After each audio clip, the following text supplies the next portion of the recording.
Hello friends, कैसे हैं सब लोग। चलिए फ्रेंड्स, शुरू करते हैं। हमारा नेक्स्ट टॉपिक है ऊष्मा एवं ताप। ठीक है, यूपी टेट साइंस की क्लास है ये। और जो हमारा ये टॉपिक हमारा ऊष्मा एवं ताप, चलिए इसके बारे में पढ़ते हैं। तो इस टॉपिक के अंतर्गत हम क्या पढ़ेंगे, तो हम सबसे पहले पढ़ेंगे, देखो हम ताप का मापन, ताप ऊष्मा का मापन एवं निर्भरता, और ऊष्मा स्थानांतरण की विधियाँ, ऊष्मा चालन के आधार पर पदार्थों का वर्गीकरण, और ऊष्मा के सापेक्ष अवस्था परिवर्तन एवं क्वथनांक का परिचय, और ये दैनिक जीवन में ऊष्मा का प्रभाव तथा वस्तुओं पर ऊष्मा प्रभाव का उपयोग। ठीक है, ये चीज़ें हम इसके अंतर्गत पढ़ेंगे। तो चलिए फ्रेंड्स, शुरू करते हैं एक टॉपिक को पढ़ना। देखो ये दिया हमें,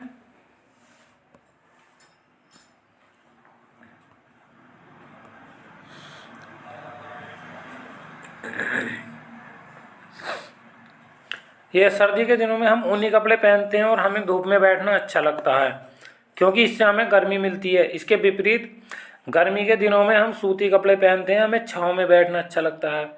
गर्मी में घरों को ठंडा करने के लिए पंखा, कूलर आदि का प्रयोग किया जाता है। इसी प्रकार दैनिक जीवन में भी हम अनेक वस्तुओं के संपर्क में आते हैं।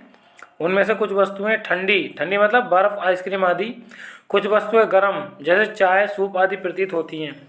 किसी वस्तु की गर्माहट अथवा ठंडेपन की माप को ताप कहते हैं। देखो क्या है ये, मान लो ऑप्शन में आ जाए तो क्या है कि किसी वस्तु की गर्माहट अथवा ठंडेपन की माप को क्या कहते हैं, ताप, है ना।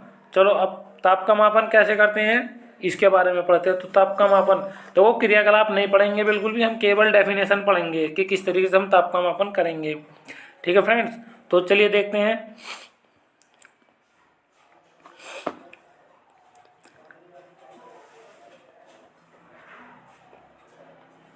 देखो यहाँ से पढ़ेंगे, यदि कोई वस्तु हमारे शरीर से गर्म है, तो यहाँ से पढ़ना शुरू करते हैं। यदि कोई वस्तु हमारे शरीर से गर्म है तो हमें गर्म प्रतीत होगी, और यदि वस्तु हमारे शरीर से ठंडी है तो ठंडी प्रतीत होगी। स्पर्श इंद्रियों द्वारा, है ना, किसी वस्तु का ताप अथवा गर्माहट अथवा ठंडेपन का अनुभव विश्वसनीय नहीं है। इसलिए किसी वस्तु के ठंडेपन और गर्माहट का सही माप एक भौतिक राशि ताप द्वारा व्यक्त की जाती है। इस राशि को मापने के लिए तापमापी अथवा थर्मामीटर यंत्र का प्रयोग किया जाता है। अब देखो तापमापी थर्मामीटर क्या होता है इसके बारे में पढ़ते हैं। तापमापी थर्मामीटर वह यंत्र है जो ताप मापने में प्रयुक्त होता है। दैनिक जीवन में प्रयोग के आधार पर, ठीक है, यह दो प्रकार का होता है। एक तो डॉक्टरी थर्मामीटर, है ना, कौन सा, डॉक्टरी थर्मामीटर, और एक प्रयोगशाला थर्मामीटर। किसी व्यक्ति को बुखार आने पर उसका ताप जो सामान्य ताप से बढ़ जाता है, जिसे डॉक्टरी थर्मामीटर द्वारा मापा जाता है। प्रयोगशाला में किसी वस्तु का ताप प्रयोगशाला तापमापी द्वारा ज्ञात किया जाता है। देखो ये मैंने पहले ही अंडरलाइन कर दी है, ठीक है, और देख लेंगे। सामान्य तापमापी कांच की एक पतली नली की तरह होता है। इस नली का निचला सिरा बल्ब की आकृति का होता है। इस बल्ब में क्या भरा होता है, पारा और या एल्कोहल भरा होता है, तथा दूसरा सिरा बंद कर देते हैं। अब बात करते हैं देखो डॉक्टरी थर्मामीटर की। देखो डॉक्टरी थर्मामीटर क्या है, डॉक्टरी तापमापी में 35 से, ठीक है, 35 डिग्री सेंटीग्रेड से 42 डिग्री सेंटीग्रेड तक चिन्ह बने होते हैं, तथा बल्ब के पास कुछ मुड़ी, ठीक है, बल्ब के पास कुछ मुड़ी होती है, जिसके कारण बुखार नापने के बाद तापमापी मुंह से निकालने के बाद भी पारा अपने आप नीचे नहीं आता, यानी पाठ्यांक रीडिंग लेने में आसानी होती है। आजकल डिजिटल थर्मामीटर का उपयोग होने लगा है, जिसमें तापमान सीधे अंकों में प्रदर्शित होता है। स्वस्थ मनुष्य का शरीर का ताप, देखो बहुत मोस्ट इम्पोर्टेंट आ गया, स्वस्थ मनुष्य के शरीर का ताप 37 डिग्री सेंटीग्रेड या 98.6 डिग्री फ़ारेनहाइट होता है।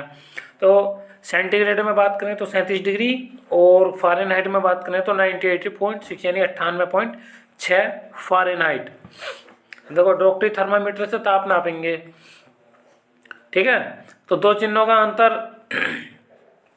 चलो इसको पढ़ने की जरूरत नहीं है वैसे, ठीक है।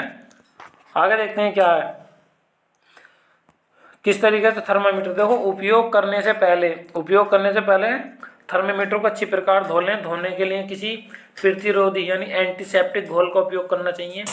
अब थर्मामीटर को कसकर हाथ में पकड़ें, झटके से देकर पारे को 35 डिग्री सेंटीग्रेड से नीचे ले आएं। अब थर्मामीटर के बल्ब को अपनी जीभ के नीचे रखें।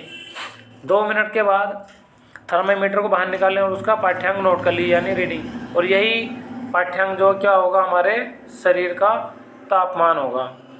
देखो सावधानियाँ क्या करते हैं, थर्मामीटर को पढ़ते समय आप पारे का तल दृष्टि की सीध में होना चाहिए। थर्मामीटर किसी कठोर वस्तु से नहीं टकराना चाहिए। अगर टकराएगा तो वो शीशे का बना होता है, तो क्या हो जाएगा, वो टूट जाएगा। डॉक्टरी थर्मामीटर का उपयोग करते समय बल्ब को हाथ से नहीं पकड़ना चाहिए। अगर उसे हाथ से पकड़ोगे तो टेम्परेचर नोट ही नहीं हो पाएगा। डॉक्टरी थर्मामीटर का उपयोग मनुष्य का शरीर के ताप मापने के अलावा कहीं और नहीं करना चाहिए। ओके फ्रेंड्स, बढ़ते हैं नेक्स्ट। प्रयोगशाला थर्मामीटर की बात करते हैं। प्रयोगशाला तापमापी में पैमाना बनाने के लिए तापमापी की नली को बर्फ के टुकड़ों में रखते हैं। ठंडा होने पर पारा जहां ठहरता है उस बिंदु पर 0 डिग्री सेंटीग्रेड अंकित करते हैं, जिसे अधो बिंदु कहते हैं। इसके पश्चात नली को उबलते जल के पास में रखते हैं। उस बिंदु पर 100 डिग्री सेंटीग्रेड अंकित करते हैं। इस बिंदु को ऊर्ध्व बिंदु कहते हैं। ठीक है, इन दोनों बिंदुओं के बीच की लंबाई को 100 बराबर भागों में बांट लेते हैं। देखो बनाने की प्रक्रिया बता रहे हैं। इस प्रकार एक भाग का मान 1 डिग्री सेंटीग्रेड होगा। ओके फ्रेंड्स, ये देखो वो तो हमारा मनुष्य का शरीर का तापमान वाला वो था तापमापी। अभी ये प्रयोगशाला वाले की बात करें जिसमें कि ताप सेंटीग्रेड में मापा जाएगा। फ़ारेनहाइट पैमाने पर अधो बिंदु को 32 डिग्री फ़ारेनहाइट तथा ऊर्ध्व बिंदु को कौन कौन से कह रहे हैं ये, फ़ारेनहाइट पैमाने पर अधो बिंदु को 32 डिग्री तथा ऊर्ध्व बिंदु को कितने में 212 डिग्री फ़ारेनहाइट में अंकित करते हैं। इन दोनों बिंदुओं के बीच की लंबाई को 180 बराबर भागों में बांट लेते हैं। इस प्रकार 1/1 फ़ारेनहाइट हो जाएगा। कितना हो जाएगा, 1/1 फ़ारेनहाइट हो जाएगा। अब देखो, अतः सेल्सियस पैमाने पर 100 खाने बराबर फ़ारेनहाइट पैमाने पर 180 खाने, यानी सेल्सियस पैमाने के 100 खाने जो होंगे वो फ़ारेनहाइट पैमाने के 180 खाने के बराबर होंगे। यदि सेल्सियस पैमाने पर ताप C तथा फ़ारेनहाइट पैमाने पर ताप F है, तब देखो इनका संबंध दिया है और बहुत ही मोस्ट इम्पोर्टेंट संबंध है ये, आ जाता है इससे क्वेश्चन आता है न्यूमेरिकल बनाने के लिए। ये दे रखा है देखो, C/100 बराबर में F माइनस के 32/180। चाहे तो इस संबंध को लगा लो सेंटीग्रेड से फ़ारेनहाइट और फ़ारेनहाइट से सेंटीग्रेड बनाने के लिए, या C/5 और F माइनस के 32/9 इसे रख लो, चाहे कोई सा भी याद कर सकते हो। आसान तो ये हमारा क्या पहला वाला ही है। ठीक है, पहला वाला ही हमारा आसान है, C/100 F माइनस के 32/180। ठीक है, सेल्सियस ताप और फ़ारेनहाइट ताप में संबंध से किसी वस्तु का ताप एक पैमाने पर मापकर दूसरे पैमाने में बदला जा सकता है। ठीक है, तो चाहे फ़ारेनहाइट में दिया हो तो सेंटीग्रेड में बदल सकते हैं, सेंटीग्रेड में दिया तो फ़ारेनहाइट में बदल सकते हैं। बात करते हैं देखो ऊष्मा की अवधारणा, ऊष्मा के बारे में पढ़ते हैं। फालतू की बकवास पढ़नी नहीं है, क्रियाकलाप वगैरह ये नहीं पढ़नी है, जो मेन चीज़ है वो पढ़नी है। तो क्या है, देखो एक मेन चीज़ है, देखो ऊष्मा जो है क्या है, ऊष्मा कार्य करने की क्षमता है। ठीक है, ये कार्य करने की क्षमता ऊर्जा, तो और क्या करता है, ऊष्मा एक प्रकार की ऊर्जा है। ऊष्मा क्या है, एक प्रकार की ऊर्जा है और कार्य करने की क्षमता ऊर्जा है। और ऊष्मा में कार्य करने की क्षमता है, ये देखना बस। बढ़ते हैं नेक्स्ट। तो ये दे रखा है फाइनल बात जो है, ऊष्मा एक प्रकार की ऊर्जा है जिसका प्रवाह अधिक ताप से कम ताप वाली वस्तु की ओर होता है। तो कहने का मतलब ये है, एक बिल्कुल गर्म वाली वस्तु रख दो और उसके संपर्क में दूसरी ठंडी वाली रख दो, तो ऊष्मा तब तक ठंडी वाली वस्तुओं में जाएगी जब तक कि दोनों वस्तुओं का ताप एक समान नहीं हो जाता। अब देखो ऊष्मा की बात ऊष्मा का मात्रक, ऊष्मा ऊर्जा का ही रूप है, तो इसे मापने के लिए ऊर्जा के मात्रक का उपयोग किया जाता है। ऊर्जा का मात्रक जूल है ना, ऊर्जा का ऐसा ही मात्रक क्या हमारा जूल है। इसलिए ऊष्मा मापन का मात्रक भी क्या है, ऊष्मा मापन का मात्रक भी जूल होगा। ठीक है, ऊष्मा मापन का मात्रक भी जूल है। ऊष्मा के अन्य मात्रक कैलोरी, किलो कैलोरी प्रचलित हैं। 1 ग्राम शुद्ध जल का ताप 14 डिग्री सेंटीग्रेड से 15 डिग्री सेंटीग्रेड तक अर्थात 1 डिग्री सेंटीग्रेड बढ़ाने के लिए आवश्यक ऊष्मा की मात्रा को 1 कैलोरी कहते हैं। तो 1 कैलोरी बराबर होता है 4.18 जूल और 1 किलो कैलोरी बराबर होता है 1000 कैलोरी और बराबर 4.18 गुणा 10⁻³ जूल के बराबर होता है। बात करते हैं ऊष्मा का मापन एवं निर्भरता। किसी वस्तु के ताप में वृद्धि के लिए आवश्यक ऊष्मा कई कारणों पर निर्भर करती है। एक कप पानी को उबालने के लिए भगोने को ज़्यादा देर तक स्टोव पर रखना होता है। एक भगोना पानी को उबालने के लिए हम देखते हैं कि 1 कप पानी को उबालने में कम ऊष्मा देनी पड़ती है, जबकि भगोने में रखे अधिक पानी को उबालने में अधिक ऊष्मा देनी पड़ती है, अर्थात अधिक ऊष्मा की आवश्यकता होती है। अतः डेफिनेशन आ गई, देखो कितनी अच्छी डेफिनेशन आई है ये। किसी वस्तु के ताप में वृद्धि के लिए आवश्यक ऊष्मा की मात्रा Q है ना, उस वस्तु के द्रव्यमान m पर निर्भर करती है। तो Q प्रोपोर्शनल m के, क्या हमारी Q प्रोपोर्शनल है m के, ये बात ध्यान रखनी है। ठीक है, अब देखते हैं क्या ऊष्मा अन्य कारकों पर भी निर्भर करती है, इसके बारे में पढ़ते हैं। तो ये दे रखा है ऊष्मा की मात्रा, क्या हमारी ऊष्मा की मात्रा, ये ऊष्मा की मात्रा Q वस्तु के तापांतर है ना, तापांतर का मतलब प्रारंभिक तथा अंतिम ताप का अंतर पर निर्भर करती है। तो यह जाएगा हमारा Q बराबर Q प्रोपोर्शनल डेल्टा T है ना, ताप का अंतर यानी पहले ताप और फिर बाद का ताप। बढ़ते हैं नेक्स्ट।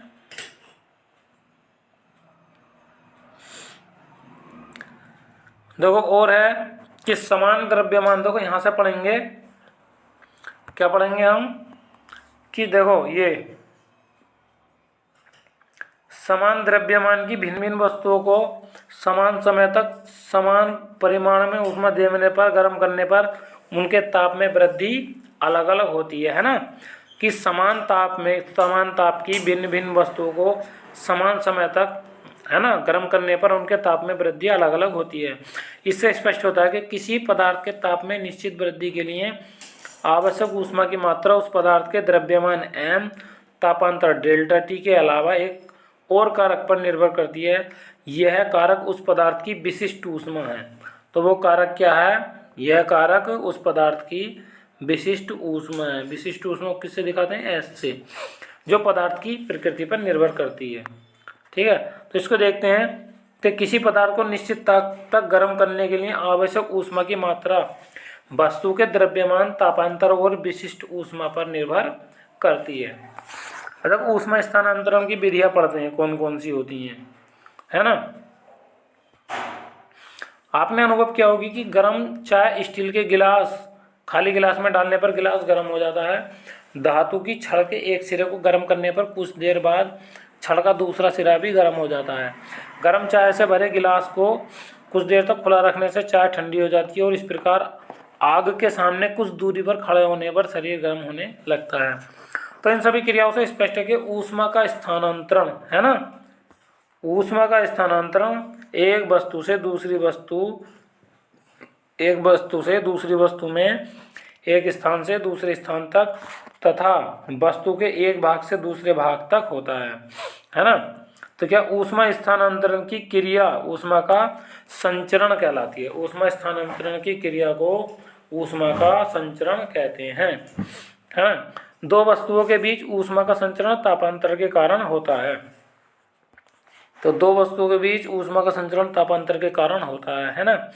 तो ऊष्मा संचरण विधि में अधिक ताप वाली वस्तु से कम ताप वाली वस्तु की ओर होता है। अधिक ताप वाली वस्तु से कम ताप वाली वस्तु की ओर ऊष्मा संचरण होता है। अब देखो संचरण की विधियां कौन कौन सी आ गई हैं। तो आगे हमारी चालन यानी कंडक्शन है ना, कन्वेक्शन और क्या है रेडिएशन, यानी कि चालन, संवहन और विकिरण। ठीक है, ये विधियां हैं हमारी इसकी ऊष्मा की। तो चालन विधि के बारे में पढ़ते हैं, क्या है हमारी चालन विधि। ठीक है, तो हम पढ़ते हैं किसके बारे में, चालन के बारे में। ठीक है, इन्होंने क्रियाकलाप दिया लेकिन हमें क्या है कि हमें केवल थ्योरी पढ़नी है।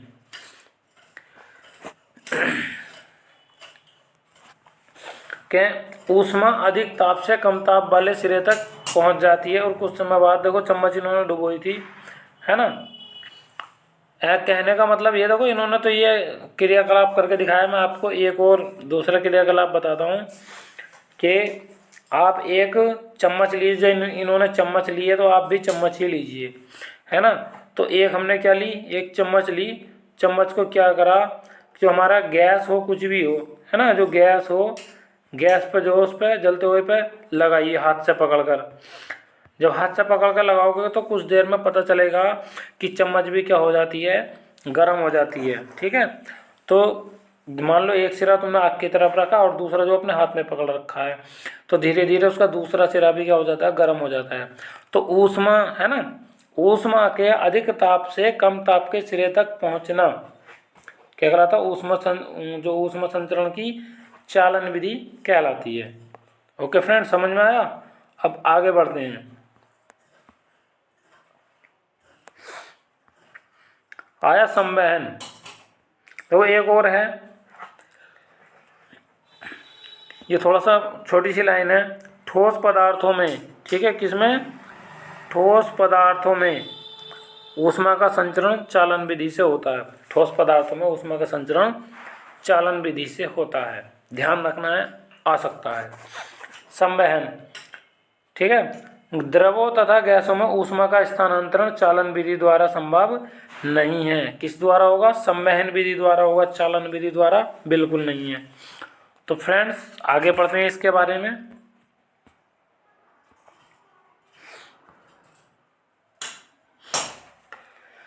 ठीक है, देखो पढ़ लेते हैं इसको, कोई बात नहीं है। संवहन के लिए इन्होंने एक क्रियाकलाप दिखाया है, उसको पढ़ते हैं।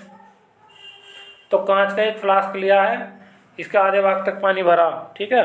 बाद में पोटेशियम परमैंगनेट को बोलते हैं लाल दवा, इसका एक कण पानी के फ्लास्क के बीच में यानी एक बूंद डाल दीजिए। फ्लास्क को धीरे धीरे स्पिरिट लैंप से गर्म कीजिए, पानी में उठने वाली रंगीन धाराओं को देखिए क्या होता है। अब निष्कर्ष वाली बात आती है। आप देखते हैं कि प्लास्टिक की पैंदी से जल की लाल पतली धाराएं नीचे से ऊपर की ओर उड़ती हुई दिखाई देती हैं। कुछ समय बाद चक्कर काटती हुई ये पुनः वापस पैंदी पर आ जाती हैं। ऐसा क्यों होता है? फ्लास्क की तली के अणु पहले गर्म होते हैं। ये अणु अपने पास के ठंडे जल के अणुओं की अपेक्षा हल्के होने के कारण पानी की ऊपरी सतह की ओर जाते हैं और ऊपरी सतह के जल के अणु नीचे की ओर आते हैं। ये अणु भी गर्म होकर फिर ऊपर उठते हैं। यह प्रक्रिया लगातार चलती रहती है और धीरे धीरे जल गर्म हो जाता है। उक्त प्रक्रिया में, है ना, इस प्रक्रिया में क्या है कि ऊष्मा का स्थानांतरण गर्म भाग से ठंडे, ठीक है, गर्म भाग से ठंडे भाग की ओर अणुओं की गति के कारण होता है। तो ऊष्मा स्थानांतरण की इस प्रक्रिया को संवहन कहते हैं। तो ऊष्मा स्थानांतरण की इस प्रक्रिया को संवहन कहते हैं। संवहन धाराओं के दैनिक जीवन में उपयोग तो क्या है, हमारे घरों तथा कारखानों से निकलने वाला धुआं गर्म गैसें संवहन धाराओं के कारण ऊपर उठकर चिमनी द्वारा बाहर निकल जाती हैं। दूसरा है श्वसन क्रिया में निकली वायु सामान्य वायु की तुलना में गर्म, नम, कम घनत्व वाली होती है। ये ऊपर उठकर खिड़की, दरवाजे अथवा रोशनदान से बाहर निकल जाती है। कमरे तथा हॉल से गर्म वायु निकालने के लिए छत के पास दीवार में बड़े गोलाकार छेद में एग्जॉस्ट पंखा लगाते हैं। कमरे तथा हॉल के ठंडी तथा स्वच्छ, है ना, हवादार खिड़की तथा दरवाजे से आती है। तो ये वेंटिलेटर वगैरह लगा दिए जाते हैं जिनसे क्या होता है, हवा हमारी जो कमरे की हवा बाहर निकल जाती है। तीसरी विधि आती है विकिरण। विकिरण विधि के बारे में पढ़ते हैं। यह ऊष्मा संचरण की तीसरी विधि है जिसे ऊष्मा का स्थानांतरण दूसरे स्थान तक बिना किसी माध्यम के हो सकता है। स्थानांतरण की विधि, इस विधि को विकिरण कहते हैं, है ना।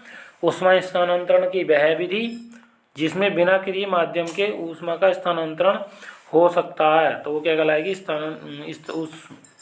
स्थानांतरण की विकिरण विधि। तो देखो ये आया मोस्ट इम्पोर्टेंट टॉपिक। इस विधि में किसी गर्म वस्तु को अपने चारों ओर ऊष्मा की किरणें उसी प्रकार फैलाती हैं जिस प्रकार विद्युत बल्ब या जलती हुई मोमबत्ती से प्रकाश की किरणें फैलती हैं।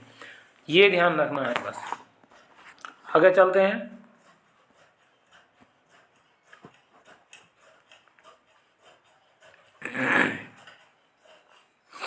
एक देखो बहुत ही अच्छा आया ये,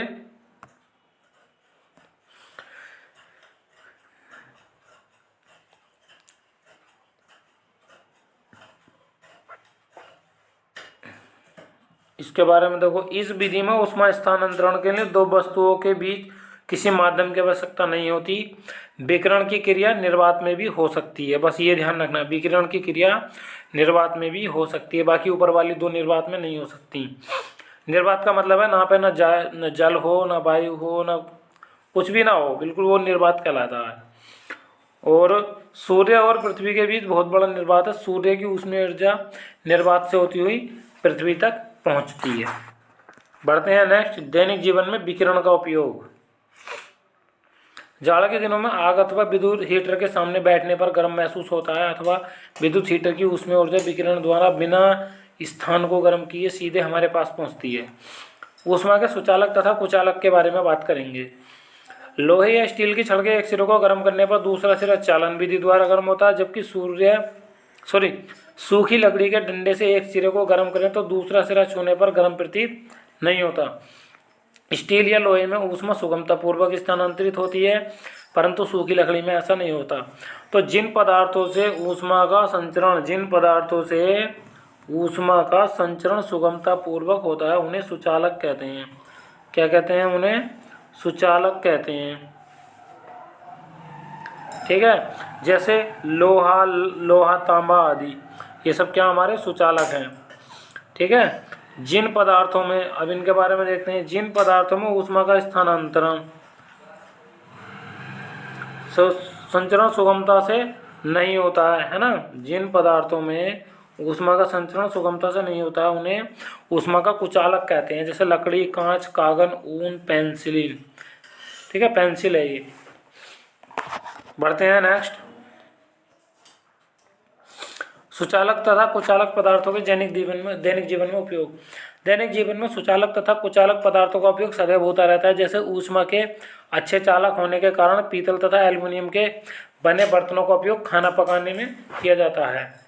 ऊष्मा के कुचालक होने के कारण धातु के बर्तनों के हैंडल ऊपर लकड़ी, बांस, बैकलाइट आदि के चढ़ाए जाते हैं ताकि हैंडल गर्म ना हो। बर्तनों के गर्म होने पर इसे पकड़कर काम करने में आसानी हो। बर्फ को पिघलने से बचाने के लिए इसके चारों ओर लकड़ी का बुरादा अथवा ऊनी कपड़ा लपेट देते हैं। इससे ऊष्मा का संचरण कम हो पाता है। जाड़ा के दिनों में ठंड से बचने के लिए ऊनी कपड़ों का प्रयोग करते हैं। ठीक है, ये सुचालक कुचालक वगैरह की बात हो गई। एक क्वेश्चन आता है, बर्तनों की तली को काला क्यों बनाया जाता है? क्योंकि काला रंग जो है ऊष्मा का अच्छा अवशोषक है, जिस कारण जो बर्तनों की तली को काले रंग का बनाया जाता है। ठीक है, ऊष्मा का अच्छा अवशोषक है तो वो ऊष्मा अधिक लेगा तो खाना जल्दी बन जाएगा। एक क्वेश्चन आता है सुचालक कुचालक का कि जाड़ों में हम ऊनी वस्त्र तथा गर्मियों में सूती वस्त्र क्यों पहनते हैं? तो गर्मियों में सूती वस्त्र इसलिए पहनते हैं कि सूती वस्त्र जो है वो ऊष्मा को अपने अंदर अवशोषित नहीं कर पाते हैं और क्या करते हैं वो वापस करते हैं, तो जिस कारण गर्मियों में हमें जो है गर्मी कम लगती है। और ठंड के दिनों में हम ऊनी वस्त्र इसलिए पहनते हैं और ज़्यादातर हल्के ब्लैक कलर के, क्योंकि वे ऊष्मा के अधिक अवशोषक होते हैं और जिससे हमारे शरीर को अधिक ऊष्मा मिलती है और शरीर क्या रहता है, गर्म रहता है। चलिए फ्रेंड्स आगे बढ़ते हैं। अब आता है पदार्थ की अवस्था परिवर्तन। पदार्थ की अवस्था परिवर्तन, पदार्थ की तीन अवस्थाएं होती हैं, ठोस, द्रव, गैस। कौन कौन सी अवस्थाएं होती हैं? तीन अवस्थाएं होती हैं हमारी, ठोस, द्रव और गैस। ठीक है, लेकिन इसके अलावा वैसे तो पदार्थ की 5 अवस्थाएं होती हैं। अब देखो 5 की बात कर रहे हैं तो अगली अवस्था कौन सी होगी? देखो ठोस, द्रव, गैस होगी। चौथी अवस्था है हमारी प्लाज्मा। कौन सी अवस्था हमारी? प्लाज्मा। ठीक है, जो रक्त का भाग होता है। और 5वीं अवस्था है बोस आइंस्टीन। ठीक है, ये बात ध्यान रखनी है, आइंस्टीन, ये हमारी 5वीं अवस्था है। तो ठीक है, इसमें 3 दिए हैं, ठोस, द्रव, गैस, लेकिन होती 5 हैं, ठोस, द्रव, गैस, प्लाज्मा और बोस आइंस्टीन। बढ़ते हैं नेक्स्ट और पढ़ते हैं। ये है कि पहले बर्फ ठोस यानी पिघलकर द्रव में बदलता है और गर्म करने पर पानी क्या हो जाता है? वाष्प यानी गैस में बदल जाता है। अतः ऊष्मा देकर किसी पदार्थ की अवस्था में परिवर्तन किया जा सकता है। तो क्वेश्चन आता है कि किसी पदार्थ की अवस्था में परिवर्तन किया जा सकता है ऊष्मा देकर या गर्म करके ठंडा करके, इस तरीके से और भी क्वेश्चन आ जाएंगे। तो इसमें हमारा आंसर क्या होगा कि ऊष्मा देकर किसी पदार्थ की अवस्था में परिवर्तन किया जा सकता है। अभी टीजीटी में क्वेश्चन आया था कि तांबे के एक पात्र में छेद है, अगर उसे गर्म कर दिया जाए तो छेद का आकार बढ़ता है, घटता है, समान रहता है, इनमें से कोई नहीं। तो इसका आंसर था छेद का आकार बढ़ता है। तो फ्रेंड चलिए इस पर बात करते हैं। बर्फ यानी ठोस होगी, उसको फिर द्रव में बदलेगी, फिर किस में बदल जाएगी गर्म करने पर? गैस में। इस प्रकार किसी जल वाष्प को ठंडा करने पर गैस पहले जल है ना, फिर बर्फ ठोस में बदलता है, और जल वाष्प जो वो जल द्रव फिर ठोस, यानी पहले गैस होगी, ठंडा करने पर द्रव में, फिर और ठंडा करोगे तो बर्फ में बदल जाएगी। तो क्या होता है कि अवस्था परिवर्तन के समय पदार्थ का ताप नियत रहता है, ये बात हमें पता करनी है। हाँ, कुछ पदार्थ गर्म करने पर ठोस अवस्था से सीधे गैसीय अवस्था में बदल जाते हैं, और इस प्रक्रिया को क्या कहेंगे हम? ऊर्ध्वपातन। तो ऊर्ध्वपातन वाले जो पदार्थ हैं वो कौन कौन से होते हैं? तो ऊर्ध्वपातन वाले पदार्थ होते हैं हमारे कौन से? एक तो मोम होता है, क्या होता है? मोम। और दूसरा क्या होता है? कपूर। ये दो पदार्थ ऐसे हैं जो सीधे ऊर्ध्वपातन में बदल जाते हैं, क्योंकि ठोस से सीधे गैस में जाते हैं, द्रव वगैरह में नहीं बदलते हैं। तो पढ़ते हैं नेक्स्ट। ये क्या? गलनांक। हमारा टॉपिक है क्या? गलनांक। देखो गलनांक के बारे में पढ़ेंगे। गलनांक क्या होता है हमारा?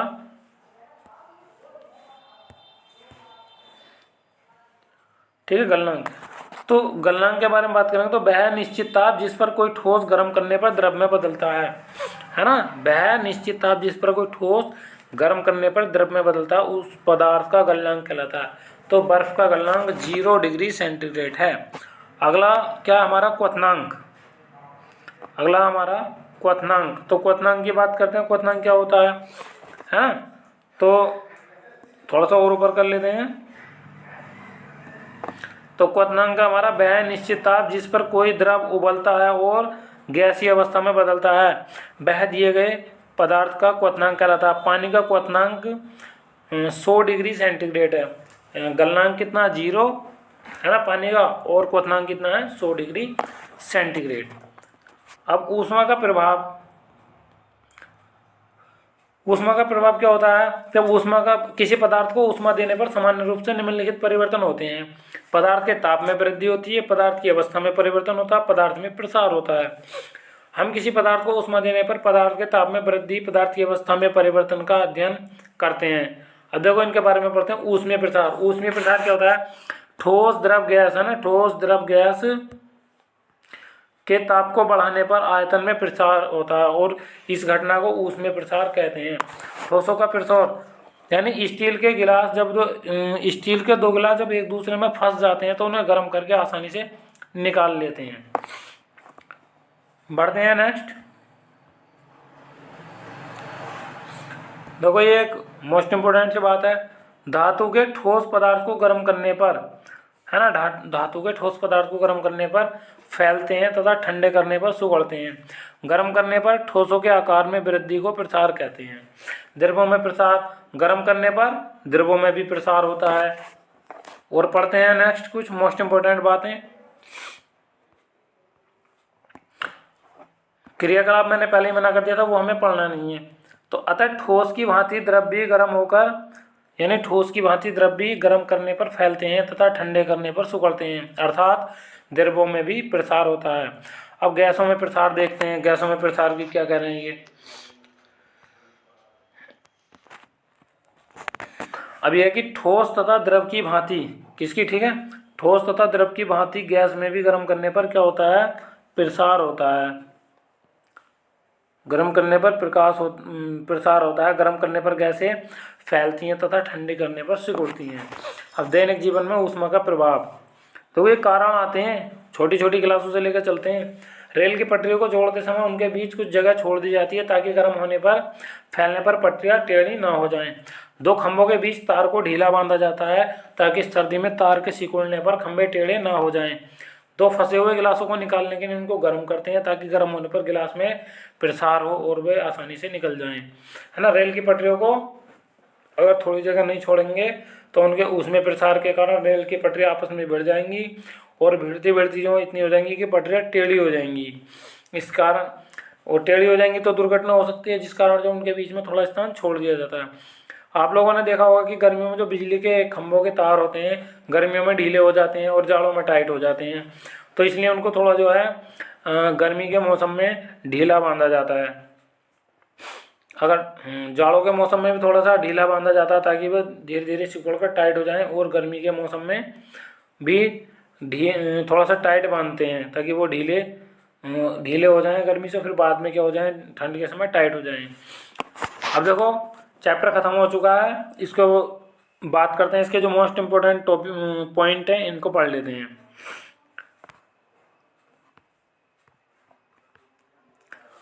अब देखो क्या है ये, ताप को तापमापी द्वारा मापा जाता है। ताप का मात्रक डिग्री सेंटीग्रेड या डिग्री फ़ारेनहाइट होता है। उसमें ऊर्जा का मात्रक कैलोरी या जूल होता है। उसमें ऊर्जा का मात्रक कैलोरी या जूल होता है। तो एक कैलोरी बराबर है ना, एक कैलोरी बराबर क्या होता है हमारा 4.18 जूल। ये वैल्यू याद रखनी है। किसी वस्तु को दी गई ऊष्मा वस्तु के द्रव्यमान तथा तापांतर के अनुक्रमानुपाती होती है। ऊष्मा का संचरण चालन, संवहन तथा विकिरण विधि द्वारा होता है। जिन पदार्थों में ऊष्मा का संचरण आसानी से हो जाता है वे ऊष्मा के सुचालक कहलाते हैं। जिन पदार्थों में ऊष्मा का संचरण नहीं होता है वे ऊष्मा के कुचालक कहलाते हैं। एक आते हैं अर्धचालक, यानी वे पदार्थ जिनमें कि ऊष्मा का चालन रुक रुक कर होता है, कुछ कुछ आंशिक मात्रा में होता है, वे कहलाते हैं, क्या कहलाते हैं, अर्धचालक कहलाते हैं। ये कंडक्टर होते हैं और ये कंडक्टर और वो क्या होते हैं, सेमीकंडक्टर। अब वह निश्चित ताप जिस पर कोई ठोस गर्म करने पर द्रव में बदलता है उस पदार्थ का गलनांक कहलाता है।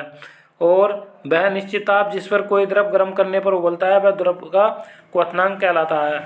ठोस द्रव तथा गैस को गर्म करने पर उनमें क्या होता है, प्रसार होता है। नेक्स्ट चलते हैं। देखिए ये तो हमारे मोस्ट इम्पोर्टेंट टॉपिक थे। आप जो हमारे एक दो विकल्प हैं उनको देख लेते हैं, ठीक है। तो ये पहला विकल्प क्या हमारा, द्रव के गैस में बदलने की क्रिया को कहते हैं, तो द्रव के गैस में बदलने की क्रिया को कहते हैं हिमांक, ठीक है। द्रव के गैस में बदलने की क्रिया को हिमांक कहते हैं। नहीं सॉरी, ये गलत दिया है, हिमांक नहीं कहेंगे। द्रव के गैस में बदलने की क्रिया को वो कहेंगे हम, द्रव को गैस में बदल रहे हैं तो वो हो जाएगा हमारा बाष्पीकरण हो जाएगा, ठीक है फ्रेंड्स। क्या कहलाएगा, बाष्पीकरण कहलाएगा। बढ़ते हैं नेक्स्ट। द्रवों में ऊष्मा का संचरण होता है। द्रवों में देखो, द्रवों में चालन द्वारा तो होना नहीं है, नहीं विकिरण द्वारा, ये होगा सीधा हमारा संवहन द्वारा होगा। इसका किसका होगा, संवहन। तो जल का क्वथनांक क्या होता है, जल का क्वथनांक यानी द्रवों का क्वथनांक होता है हमारा 100 डिग्री सेंटीग्रेड। उसमें ऊर्जा का मात्रक क्या होगा हमारा, जूल। क्या हो जाएगा, जूल। तो उसमें ऊर्जा का मात्रक क्या हमारा, जूल। ऊष्मा का कुचालक क्या हमारा, लोहा सुचालक है, स्टील सुचालक है, एल्युमिनियम सुचालक है, लेकिन कांच जो है वो क्या हो जाएगा, ऊष्मा का कुचालक है। अब देखो सही गलत की बात करते हैं, थोड़ा अपने आप को भी जांच लेते हैं कि कितना हमने सीखा इस पार्ट में। देखो किसी वस्तु को गर्म करने पर उसका ताप घटता है, तो ये बात कैसी हो गई, ये बात हो गई हमारी बिल्कुल गलत। कैसी हो गई ये बात हमारी, गलत है, ठीक है। और ठोस वस्तुओं में ऊष्मा का संचरण चालन विधि द्वारा होता है, बिल्कुल सही है। वस्तु द्वारा ली गई ऊष्मा वस्तु के द्रव्यमान पर निर्भर करती है, नहीं ये बात भी गलत है। अवस्था परिवर्तन के समय वस्तु का ताप स्थिर रहता है, बिल्कुल सही बात है। पारा ऊष्मा का कुचालक है, पारा ऊष्मा का कुचालक है, ये सही बात है, पारा ऊष्मा का कुचालक है। नेक्स्ट चलते हैं। तो फ्रेंड्स देखिए ये था हमारा जो आज की क्लास थी, तो इसको यहीं पर समाप्त करते हैं। आई होप आपको वीडियो पसंद आएगी। सो फ्रेंड्स चैनल को सब्सक्राइब कीजिए और वीडियो को लाइक कीजिए। तो मेरे द्वारा दी गई जानकारी आपकी समझ में आ गई होगी। सो फ्रेंड्स थैंक यू, जय हिंद।